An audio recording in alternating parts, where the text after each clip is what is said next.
All right, what's up, everyone? CJ is back, just like I said I would be. So, for today, I wanted to talk about.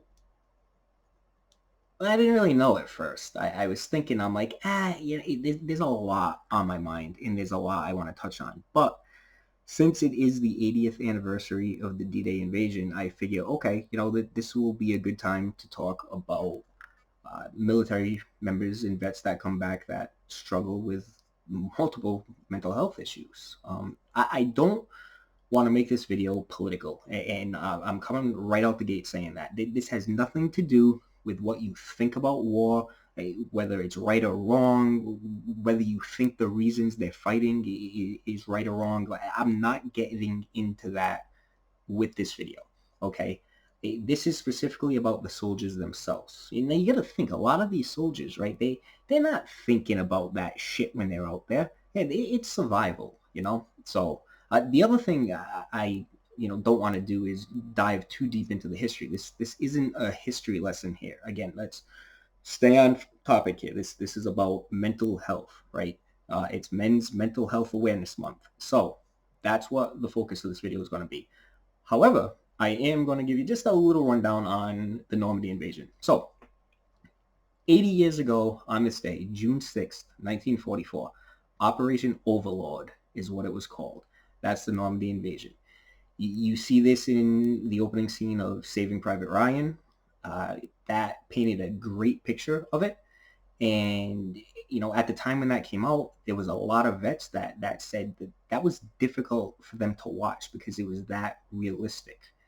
It was brutal. So there was 5 beaches over there, right? You had Utah, Omaha, Gold, Juneau, and Sword. Okay, and in between Utah and Omaha, you had Point du Hoc. So the Army ranges, the U.S. Army ranges, was sent up that was a cliff that they had to literally climb up as fucking Germans are just sitting there picking them off as they're coming up, right? I mean, think about being the first guy going up that fucking cliff. That's intense shit, right? I mean, just that first scene of Saving Private Ryan, like if you've ever seen the movie, it's brutal. I mean, actually being there can be traumatizing for these soldiers, right? In Omaha Beach was the worst. Americans suffered major casualties there. Now, Normandy itself was the first location in Europe that the Allied forces liberated. Now, with all that being said, again, I'm not getting into too much of the history here. I would love to do history videos one day. I find history very intriguing, um, especially when it comes to war. I do like studying World War II, big World War II buff. Again, this has nothing to do with the politics about it. It's more from the soldier's point of view. So let's talk mental health. I know a lot of people, and I've talked to many soldiers before. A lot of vets that have came back, and a lot have opened up, and it's no joke. What these men and women go through is very, very intense. I mean, you're talking putting your life on the line. It's the ultimate test, right? Like you step on that battlefield and that's it. You're willing to die for whatever country it is. This goes for the entire world, right? A soldier is out there fighting and they could die. The ones that survive come back and yeah, sure. Some of them go on to live fine. They don't suffer at all and they come back and they thrive, right? Stop businesses, go back into the workforce, whatever they decide to do. But a lot of them come back and they struggle pretty bad. For obvious reasons, right? I mean, that's no joke what they experienced over there. That's something that is very difficult for any of us that didn't serve to be able to even comprehend.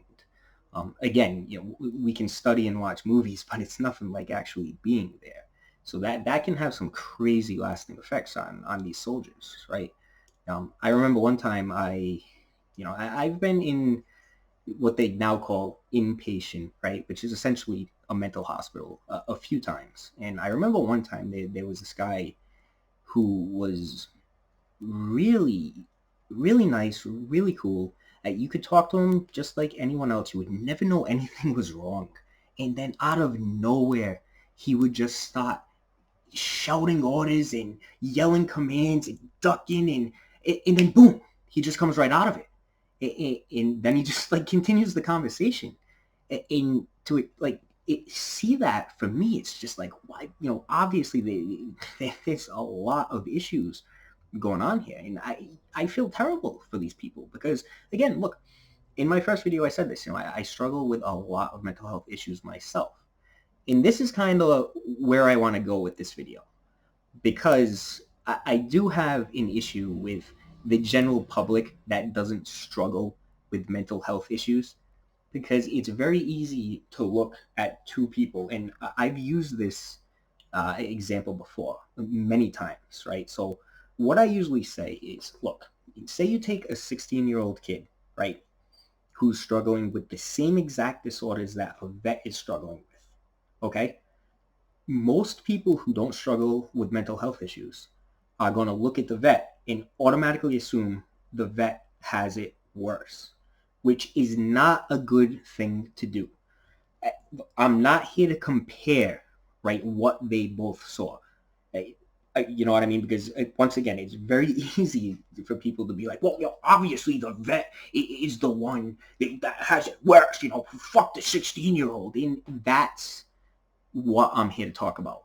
That is not fucking right, okay? Because the 16-year-old who's struggling, for that person, that's the worst thing that they're going through right now, and they are struggling with that. It doesn't matter what the cause was. Do you understand? That's the point here, right? This is about Men's Mental Health Awareness Month, right? So it has nothing to do with well, that one has it worse or that one has it worse. Now, I just used an example of, a 16-year-old in a vet. We don't have to do that. I mean, we could take anyone. Just say two people that have never seen war, right? Again, you might hear, this person's story and this person's story. In your mind, you might say, well, obviously this person has it worse. Yeah, you know what? Go fuck yourself. That's not how mental health works, okay? And this is where the awareness part comes in, right? We need to start recognizing that people who struggle, and we need to step up and support them. Saying shit like that isn't going to help the 16-year-old get over it, right? Like that doesn't do anything for the 16-year-old. You know what I mean? So that's the point I want to make here. Just bringing more awareness to the fact that it doesn't matter where the mental health issues stem from. We, as a whole, as a people, not just Americans. I mean, look, mental health is something that all human beings experience, right? It doesn't matter your background, where you come from, race, religion, none of that. None of that matters, right? You're struggling, and you're struggling. Like, that's it, right? Like, we all struggle. We're all human. We all feel the same emotions, right? Happiness, sad, fear, anger, right? It doesn't matter if you're American, Japanese, German, Russian, whatever, right? People experience the same things. So if we have, that, again, going back to my example, if we take the vet and we take the 16-year-old, next time you're about to fucking shit talk the 16-year-old, shut the fuck up, okay? Now, with that being said, I have the utmost respect for anyone who is served. Anyone. Not just Americans, either. Anybody who has fought for their country, I have respect for. Once again, I'm not getting political. This has nothing to do with the reasons behind they go to war, okay? War is a terrible thing, right? It's one of the worst things human beings do to one another. But again, this is about mental health awareness. Once again, for any of you vets, though, look, thank you, really. I don't want to get political. I'm going to save that for another video. But really, I just have a ton of respect for any vet. So June 6th, 2024, the 80th anniversary of the Normandy invasions. There we go.